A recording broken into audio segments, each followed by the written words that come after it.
Welcome everybody to this edition of Attention Talk Video. I'm your host, ADHD and Attention Coach Jeff Copper, and I'm here today to share a context with you about a specific individual. I have to tell you that I cannot speak to the validity of the statements that I'm going to make, but I don't think that's necessarily important because I think the context is very helpful, and I've used this in coaching often that it really helps some people.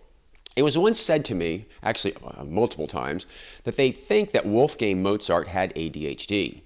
And what was interesting about this, again, I can't speak to the validity of it, but as it was described to me, never before and rarely since his time has music been so structured and required such discipline.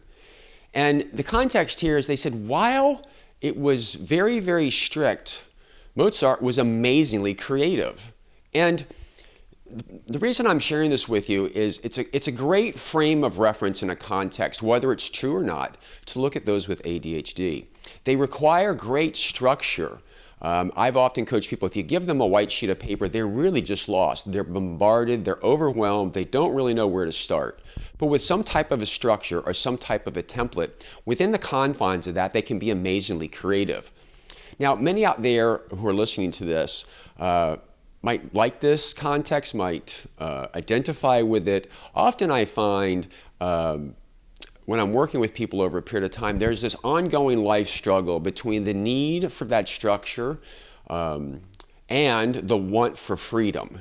And it's kind of a yin and yang. Sometimes if there's too much freedom, not enough going on your day, too much idle time, you can't get anything done. Yet that whole planning and structuring thing, they resist it a little bit. It's been an interesting dynamic because I found that by using the story I've just described, it helps them understand what's going on and the need for the two and manage them coexisting together as opposed to fighting it. So anyway, it's just a small context. Again, I want to reiterate, I can't speak to the validity that Wolfgang Mozart actually had ADHD. And honestly, I've had some people that I've coached that are in the music field that kind of agree with the structure issue, but I can't speak to that. Either way, I think it's a great example to kind of put things in a frame where it would really make a lot of sense. I hope you've enjoyed this insight and this thought. Please subscribe to our channel by hitting the subscribe button that's just below and make a comment. I'm interested in your thoughts. Those types of comments that you put always help me to come up with good content that's meaningful for you. Again, I hope you've enjoyed this video. Subscribe to our channel, receive weekly tips. Take care.